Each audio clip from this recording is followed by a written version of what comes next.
बहन जी ने कहा कि मैं डीएम बनना चाहते हूँ पढ़ाई लिखाई करके।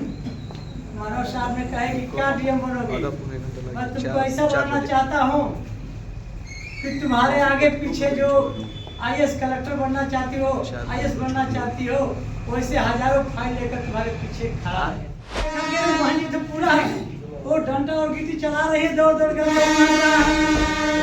ऐसे लेडीज को मैं लाखों लाखों सलाम करता हूँ। कांग्रेस के उन्होंने बार बार हरजन कह रहे थे, बहन जी को नहीं रहा गया। उस भरी सभा में खड़े होकर बहन जी ने उनका विरोध किया। क्या बार बार क्यों हरजन शब्द कह रहे हैं?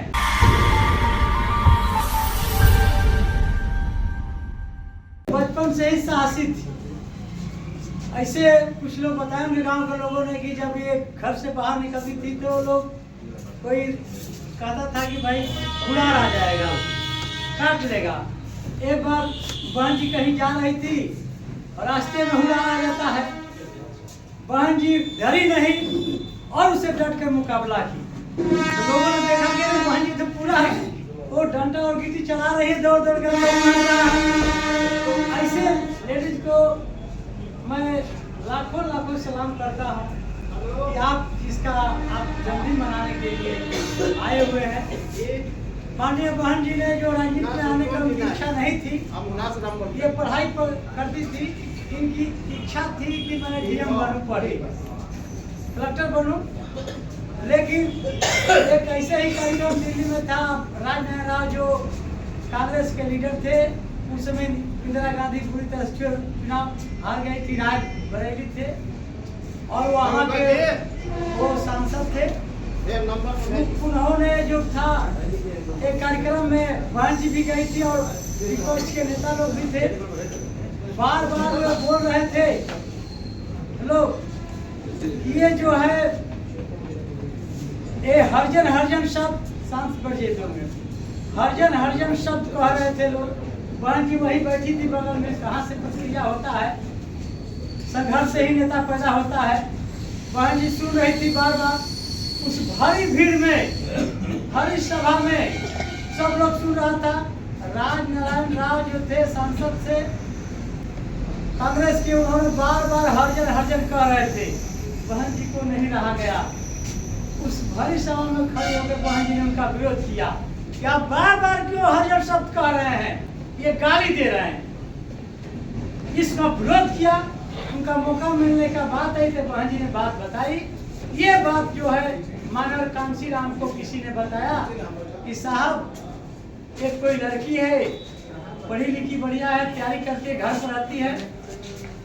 वही दिल्ली में इनके पिताजी नौकरी करते थे, प्रभु दयाल जी, माता रामरती जी अपने 6 भाई के साथ में रहती थी। तो उन्होंने मनोज साहब ने कहा कि भाई दिखाओ उसे घर, बताओ कुछ पता बताओ। जो घर चले जाते हैं और कहते हैं कि जो आप जो भाई रात में 9-10 बज जाता है, उनके घर के लोग सोचते हैं कि ये कांशीराम कौन है, भाई आ गया। उनके पिता से पूछते हैं, भाई से पूछते हैं कि मैं मायावती से मिलने आया हूँ, मिलवा दो थोड़ा। तो भाई बहन घर में कोई सियान लड़की हो और कोई बाहरी आदमी आएगा मिलने के लिए, लोग गांव घर के लोग क्या समझेंगे? वो लोग भी मन में कुछ उन लोगों को हुआ, लेकिन उन्होंने बहन जी से मिलवाया, बहन जी से बात की है। बहन जी बुरहान बिरवान के हो चिकने पास। तो बहन जी को देखकर ही मनोज साहब ने समझ गए कि ये कुछ कर सकती है, इसको एडिक्टेड किया जाए।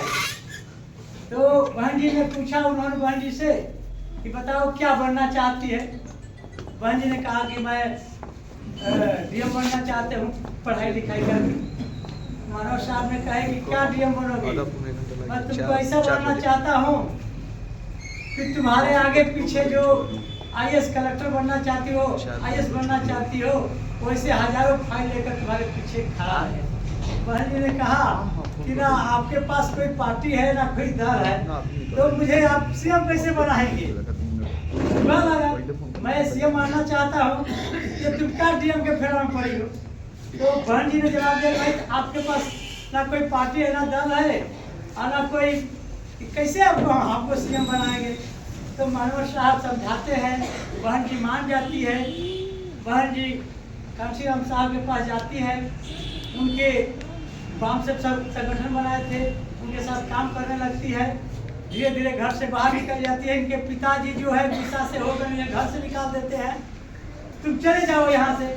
अपने भाई छोटे आनंद जी जो है, जिनके बेटे हैं आकाश रंजीत, उनको लेकर अपने छोटे भाई को चली जाती है और आ करके वो रहने लगती है वहीं पर।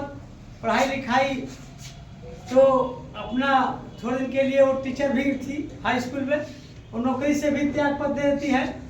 नौकरी से त्याग पद देने के बाद अब पूर्ण रूप से अपना जीवन, और उन्होंने अपने कसम खाती है कि मैं आज जीवन शादी नहीं करूंगी और अपना जो समय होगा इस बहुजन समाज के दुख के लिए मैं दूंगी। दुख को दूर करने के लिए, समाज को शोषित हो गरीब होगा उसको मैं समाप्त करने के लिए मैं आजीवन कुंवारी बन करके राजनीति का जो मैं मुख्यमंत्री बनूंगी, चाहे जो भी होगा उसके तरफ मैं काम करूंगी। ठीक बहन जी ने वही काम किया।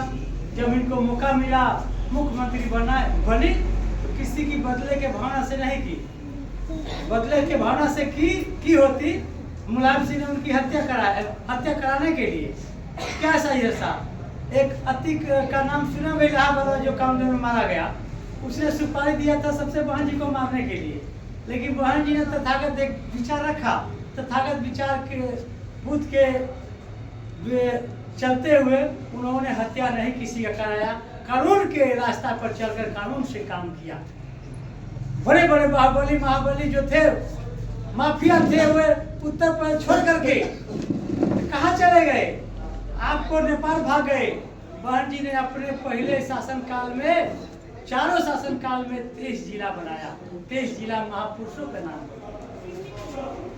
महामाया नगर, संत नगर, संत कबीर नगर, रैदास नगर, फूले नगर, महाराज साहू जी नगर, ऐसे तमाम जो आप रविदास जो घाट देखते हैं, काशी जो घाट था, एक संत रविदास जी वहीं पर पैदा हुए थे, उनका भी संत रविदास जी के नाम से घाट भी बनाया है। अभी जाइएगा रविदास पार्क बनाई है और जिला भी बनाई थी, जो कि सपा काल में समाप्त कर दिया गया।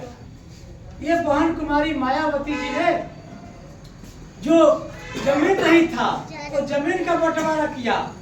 राजा भैया जैसे गुंडा माफियों को उन्होंने निपटा।